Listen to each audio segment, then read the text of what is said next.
I remember there was a group of boys and it was just like, oh, you know, why do you look like that? Why does your jumper look weird? Like all of this sort of stuff. I was really upset and I don't think I went to school for a while, which is so sad to think of.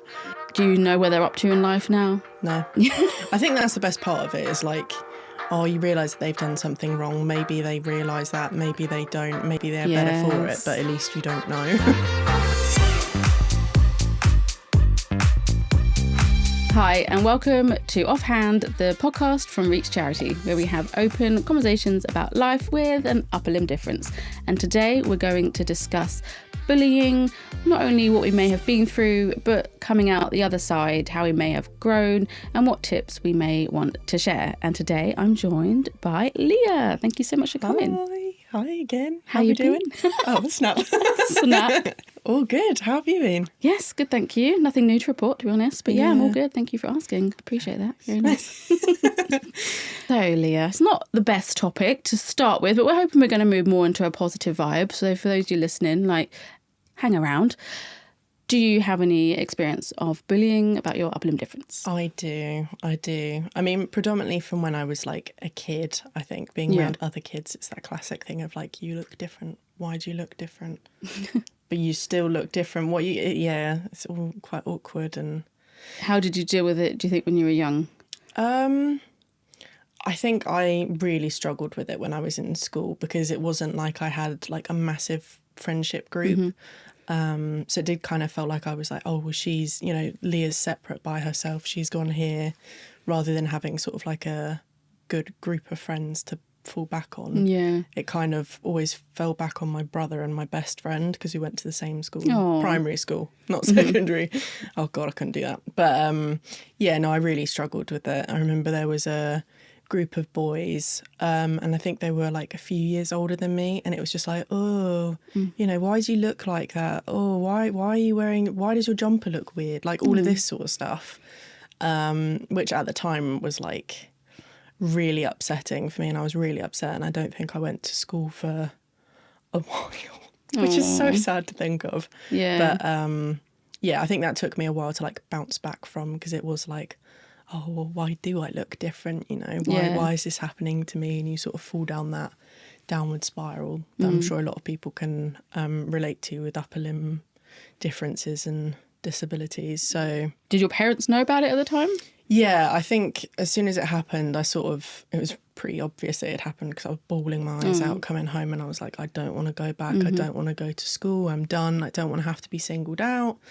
And my mum took it really well, and she was like, oh, well, you know, your brother's there, so it's fine, and and we'll report it. And to be fair, the headmistress was lovely, and she told them all to apologise, which at the time was like, oh. Is that actually what you want in that moment? It's so awkward, I don't isn't actually think I wanted that at all, but I think it was like good that she was trying. But what else can you do in that moment? Exactly, and I could recognise that, and that was really awkward. But then I never saw the guys again. They never said anything, so that was great. But I think that was definitely something I needed, just to know that, like, what happens in worst case scenario? What do people say, and how do I react? Because at the time, I didn't say anything because I was so shocked that they'd said all of those things. I was like, oh, okay. And then once they'd gone, I started crying. But you're so cute. So, but no, I think it's like a learning experience. I don't want to say you have to be bullied. Yeah, to go through it. To come out the other side. But it is quite helpful. Yeah. I think a lot of people who have been bullied and gone through something like that have come out the other side more resilient, potentially. Exactly. And also, most of the time, people who are the ones that are getting bullied, obviously, we know that to not do that to someone else. Do you know what I mean? Like, and so as you get older, I think you realise that people who are bullying other people, it's their issue. Exactly. It's like they either have potentially issues at home, they're not being maybe brought up right. Exactly. Because I tell you what, my child isn't going to be bullying anyone, which better not be. Yeah, no, it's like practice what you preach, really, isn't it? So I think as you get older, and then you realise actually, maybe you feel a bit sorry for the bullies. And if you look back, do you know where they're up to in life now? No. I think that's the best part of it is like, oh, you realise that they've done something wrong. Maybe they realise that. Maybe they don't. Maybe they're better for it. But at least you don't know. Exactly. In a way, I'm like, I can forgive and forget. and just sort of move on, because we're all kids. You know, we're all in primary school. Yeah, so exactly. I'm sure I said something about a kid and I don't remember it, you know. And they might have remembered it for their whole exactly. life. But I think, as you're saying, it's like apologising and just sort of like growing from it, rather than isolating and just not doing, you know, not going to school or not wearing this or not doing that because someone said, one person said that. Yeah. Only one.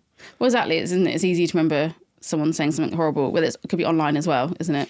Yeah. But then you've got to remember that there's so many more people out there who aren't saying such things to you. It's like remembering the negative things rather than the positive, isn't it, sometimes? But just have to realise that you're not the type of person that would do that to anyone. Yeah. And it's their issue, not yours, but they're making it your issue. So, but obviously these are things that we just have to like deal with in life sometimes. Exactly. Have you got any tips to anyone looking back now that you might think you would cope with someone being bullied now? I mean, I think it's just like rise above it, as like cringy as that is. But I think there are a lot of things that have been said, and whether they've been in context, out of context, whatever. I think it's, if you're going to overthink about the whole situation and you're going to panic over it, I mean, that's fair enough. You know, you're shocked by the whole experience. But I think it's, you know, just try to move above it rather than being like, oh, well, these people said that, that's ruined like my whole week. Just try to be like, I've still got friends, I've still got parents, I've still got, you know, people that I love in my life. They would never say that, and they'd have the same stance on it that I would. It's like, why would you ever be mean to anyone? Yeah. Well, within reason. not condoning bullying, but yeah, I think it's just be kind, really. Just be open and honest about how you're feeling, having those conversations. I mean, I think that was probably the closest my brother and I were about the whole thing, because I sort of said to him, I was like, oh, why didn't you say anything, you know, to them? And he was like, well, what would I say? And then we had like further conversations about that, and it is a bit like, oh, well, yeah, I don't really know what you would say. So, what would you say? Yeah. Exactly. So I think it's all... Leave my sister alone, maybe. Yeah, that would have been great. But yeah, hindsight's a great thing. But how about you? Because I'm sure social media... I hid my limb difference online for years when I was like being out visibly as a lesbian on there forever, and had like a blog and YouTube and everything, but you actually could never see my left hand. And I was so nervous that what people would say if I came out about my limb difference. I mentally didn't think I could ever cope with someone saying something mean about my hand. And then when I eventually did come out about it, everyone was lovely. I was so shocked by the positive response, which was lovely. And I think what really helped me was seeing other people online with limb differences. So I was like, there's other people out there, because I'd never met anyone with a limb difference. So being able to see that there were others that existed, whether it was, you know, similar or not, really, really helped. And now, you know, now and then I will get comments, people being like, what's happened to your hand? What's wrong with your hand? I think that's always saying, what's wrong with your hand? That's what really bugs me. And I'm like, nothing's actually wrong with it, but this is what happened. They're like, okay, sorry. Negative. Actually, the funniest thing happened to me recently was that someone commented on a picture and they said that the photo was AI. And they thought it was AI because I was missing fingers, because obviously AI often, I think, gives people's fingers.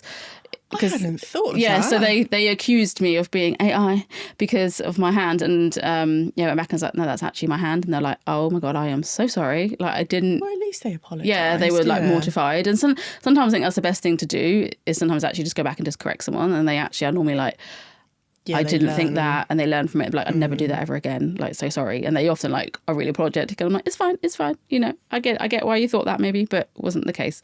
But yeah, obviously people can have a lot worse experiences online. And again, I think this goes back to, think of that type of person who's sitting there deciding to go and comment some hateful words on someone's picture or whatever. Like, why would you do that? I know. So like, I know we wouldn't do that. No. So this person obviously doesn't have a very happy life. No. So that's just what you've got to try and remember, I think, is be like, well, I'm living my best life. Sorry, you're not. Exactly. I'm living my best life and you can see it. And that's why you're saying something, rather than... Yeah. Just I could never go around being hateful and mean to someone. But I think also having a limb difference, I think, makes you just more understanding about everything and everyone. Exactly. And... yeah, it just makes us... I think it just like builds in certain morals. Like, don't stare at people. It's like my biggest one. Yeah. You know, if there's someone in a wheelchair or something, it's like everyone stares. I'm like, what? Like, I'm never going to do that. So why? You might have a little glance. You might have a look so you don't bump into the person. But yeah. Exactly. Why are you staring? Yeah. Exactly. It's just rude. Yeah. I think hopefully as well nowadays, I think there's a lot more representation. Kids hopefully are growing up by seeing disabilities. Fingers more. crossed. You know, hopefully diversity is just there a bit more. For when we were younger, it just maybe wasn't seen. So it really was like, what is that? Yeah. But, you know, there's books out there now that you can read to your children about people with different disabilities, different ethnicities, different sexualities. Exactly. And hopefully they'll just grow up just being aware, and they're just like, okay, cool. Because most of the time kids are like, oh, okay, that's what it is. Like, off they skip. They literally don't care. Well, yeah, that's why like any of my bullying experiences are when I was in school, like a good like 10 plus years ago. Yeah. So I think, I mean, I don't want to say that it doesn't happen now, but no. Yeah, I feel like it's a lot more open. Yeah, I think we are, like at Reach Charity, we do get contacted, sadly, about children getting bullied that are members. Yeah. And obviously we try and support them and the parents. And there's a book that we have that kind of helps the children explain about their limb difference that they can take to school. So I think that's really helpful. I think it's maybe, again, about creating awareness that probably doesn't exist yet. So some people will do a little presentation, like the parents might put it together for the school, for the teachers to be aware, like this is their limb difference, this is what it's called maybe, and just a bit more information. And that really, really helps. Yeah. I think those sort of things are just key to maybe like starting school where like everyone's aware, or at least the teachers also know how to deal with it. And equally, if anyone is having trouble in their school, we do get people with limb differences to go in and talk in assembly about having a limb difference. I'm so jealous. I would have loved that. Yeah, like I think that's really amazing, isn't it? Yeah. Yeah. So yeah, sometimes they might be, you know, they could be Paralympians, they could be Bryony from Bake Off, or it could literally just be anyone. And it's just someone talking about their limb difference, I think, and just making it more real. And yeah. Well, that's brilliant. Yeah, that's nice. Yeah. I haven't been into a school to speak. I don't know if I could do it. I haven't been invited. I haven't been invited. Don't really know what you'd say, really. Say that we're on a podcast. Yeah. Yeah, we haven't got a clue what to say, have we? Yeah, got no idea. Yeah. No, nothing to talk about. Oh, no, that's lovely. That is lovely. Definitely like rising above. And then also it gives them an education from a basic point of view of what is a disability? You know, what do you class as a disability? What is an upper limb difference? Yeah. What is a limb? Yeah. Maybe. Well, that's the thing, isn't it? And also like people with upper limb differences don't all identify as having a disability either. Exactly. Or we all go on a journey, potentially. I think a lot of us have. Yeah. Because I know I didn't. And I remember once, I used to be a runner, and the teacher was like, oh, you're going to run in the handicap race. And my mum was next to me, and I'm looking at her going, why would I? Like, I literally was like, why would I run in the handicap? I mean, it's crazy. It's called a handicap race as well. Yeah. And I was like, I think, because I just didn't process that as my talking about my hand, I literally was very confused as to why I would run in a different race. And yeah, so that's just like a weird experience that I went through. So you mentioned when you're being bullied that your brother was there for you, but you also had a best friend. Yes. Did you feel that that maybe brought you closer, or do you feel that having an upper limb difference has helped forge friendships throughout your life? Yeah, I think it was always quite a tricky thing when I was in primary school, because obviously we're all of a certain age, but I remember saying to her it was quite obvious what had happened because all of the kids were taken out into like assembly and basically shamed for just being like, you know, bullying's not right. Yeah. There were a young group of guys and they did this, not guys, boys, very young at the time. So yeah, she sort of knew what was going on, and I think she was like, oh, are you okay? And I was like, no, to be honest, it really does get to me. As much as I don't talk about it that often, you know, I do get asked all the time, and I think she wasn't aware of it because I'm just, you know, a friend to her. But I think sometimes that can be quite tricky in itself, working out that like dynamic, because I guess my version of friendship is if someone's going to call you out, I'll kind of call them out, because why are they doing that? So I kind of I don't want to say expect, but it'd be nice if I had that reciprocated. So I feel like sometimes that can be a bit of a tricky dynamic, to sort of expect your friend to constantly say something if someone stares or someone looks or something. So I remember I had that with a friendship, and she didn't really know how to handle it. Yeah. And she just didn't talk about it. Anytime I'd be like, oh, I've got an operation or something, she'd be like, oh, okay. Oh, so she didn't even know that. No, it was really awkward because I was like, oh, you're not going to say anything, like I won't be in school. She was like, oh, okay. All right. I was like, okay, I don't know whether you're very good at processing and you just sort of skipped over the stage of actually responding. No, well, we're not friends anymore. No, funny enough, yeah. But yeah, no, it can be quite tricky. But I would say sort of making friends, I'm definitely a lot more confident within if someone says something now, I definitely advocate for them. So it's only sort of, I guess, maybe the past 5 years getting into Reach and stuff and being around other people, it does make me wonder whether perhaps if I had a few more friends friends / people that I saw that looked like me, that had sort of disabilities similar to mine, whether I would have, I don't know, handled bullying a bit differently, I guess. I'd like to say I wouldn't have been so insular and like, I'm going to hide everything and just not talk about how I'm feeling, or just, it's, oh, woe is me, all of that sort of stuff. I think it would have made a massive difference, making those friends and connections. Same, because I didn't know anyone younger, obviously, with limb difference either, but I think it's knowing that you're not alone. And I think when you're younger, that's really important to realise. So that's why I think that events that Reach do, where everyone can come together and meet, is lovely, because I didn't have that. And I can imagine, obviously, I wasn't there, that would just really help give confidence. And, you might experience something at school and then a couple months later you might go to a Reach event, and at least you can maybe hopefully talk to your Reach friends about it, who would understand it better than anyone else, really, and at least support you through that. It's so wholesome to think about, like, all of the friendships that are hopefully being made now, with the weekends and events. Exactly. Some people have been friends for literally at least a decade, which is lovely. That is cute. Yeah, so they've gone through like a lot together. And actually I think what's really nice is even recently been posted where it's a Reach child has a sister who hasn't got a limb difference, and she's become friends with another Reach child with a limb difference. And that makes sense. And like the two girls are now besties. And so lovely. And I think that's really nice, because obviously the sibling hasn't got a limb difference, but she's going to understand it so well by having a sibling with a limb difference. So it kind of creates friendship in that way too, which I think is really awesome. Oh, that is. Yeah. That's very cute. Yeah. It's nice, isn't it?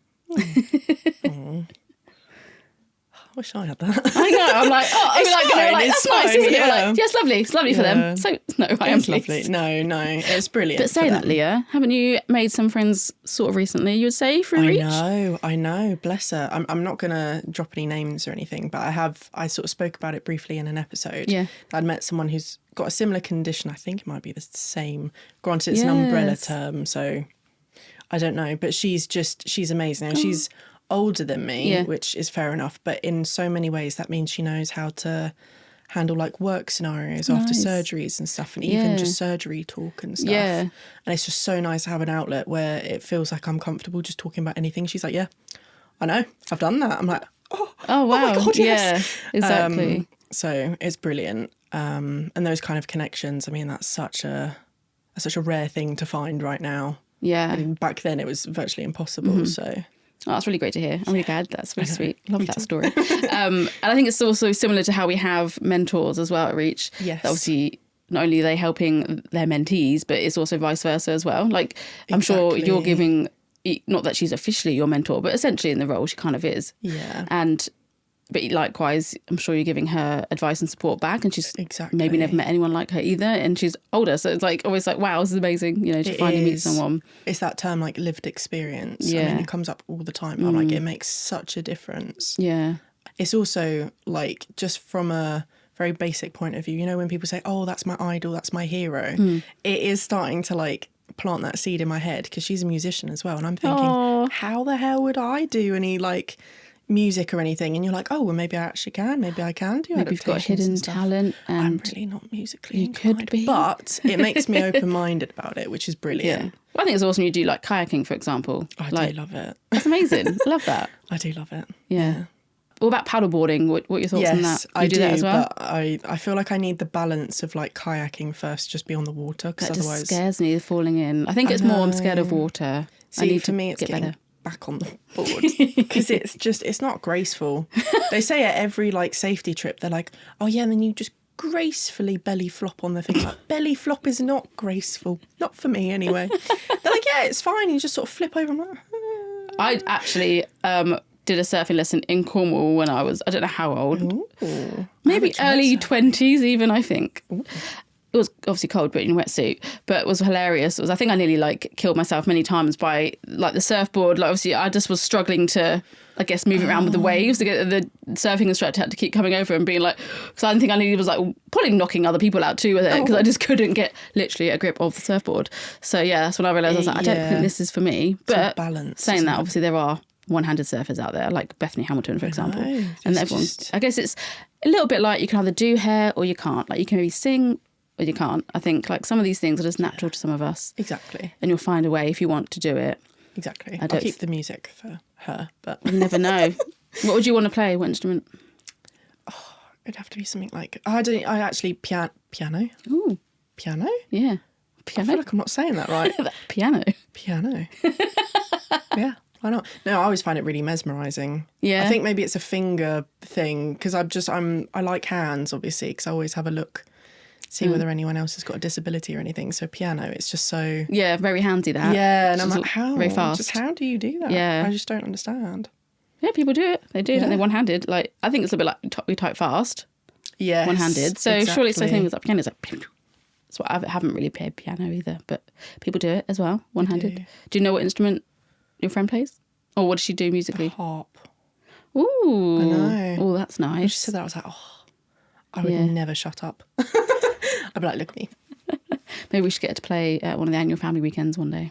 Like, I'll get in there. drop her a DM. Yeah, play the harp. Yeah. No, I'm feeling very not talented at anything right now. Oh, No, God. I'm not. Yeah, I'm not musically inclined at all. Really, I could start singing. But I used to do ballet. Oh, So I did do that when I was younger. Until I was 18, to be fair. very, very difficult. Oh my God. That was something I did. And running, as I said. But, yeah. I can't do either. Yeah. So kudos. Taxis, I feel a bit better now. I'm like, oh God, I don't do anything sporty or musically inclined. But it's each to their own. We're not all Paralympians, you know, what can we say? No, we're not. Not all of us. Yeah. So any other advice you'd give parents or those who are being maybe bullied right now who are listening? Ignore the bullies. I was going to say something very rude then and be like, say something to your bully. But also maybe say something to your bully within reason. You know, if they say, what's wrong with you? What's wrong with you? Why are you What's looking wrong at with me?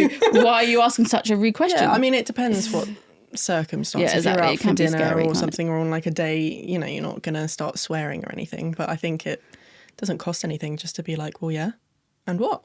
Yeah. Hopefully people are more maybe resilient, less awkward than we are, potentially. About Yeah, things. I think I'm just very awkward about it. I feel like if someone said it now, I'd be like, sorry, pardon? Yeah. What? Yeah. Yeah. But It's a journey. it is. And then, the like we J-word. said before, sometimes you might be confident enough to talk about it to someone and explain. I feel like you have to explain yourself a lot, don't you? So sometimes you're like, you've got to it's explain the whole you're like story. having to educate someone basically and create awareness. You're like, this is a moment for them to learn and I can do this. Or sometimes I'm like, do you know what? I can't be bothered. I know. And it's just, never mind. Like, yeah, just I won't think even it's bother. completely normal saying that. Yeah. If you don't want to have to explain your whole disability, because a bit like ours, you know, we were kind of born with it. So it's been a long-term thing. You don't want to go, and then I had this operation, then I had to go through that. Yeah. You don't want to sit there for half an hour and be like, yeah, this It's my life story. Yeah. And they're like, okay. You can't just say, oh, it's just different from yours. Yeah. Full stop. Yeah, I think that's just sometimes with kids, a way to explain it is to say that some people are like this, don't have to use this if people don't like it, but be like, you know, you have brown hair, I have blonde hair. We're just different. Like, Yeah. I have one hand, you have two. That's just what some people Exactly. have. And the kids often are like, oh, okay, yeah, that sounds cool. Yeah, exactly. To be honest, I haven't had any Yeah. incidents or anything recently, which is brilliant. We've come to the end of the podcast. Thank you all so much for listening. Thank you for joining us, Leah. Please do like and subscribe wherever you get your podcasts and give Reach Charity a follow on social media. Thank you so much, and we'll come back again for another episode of Offhand.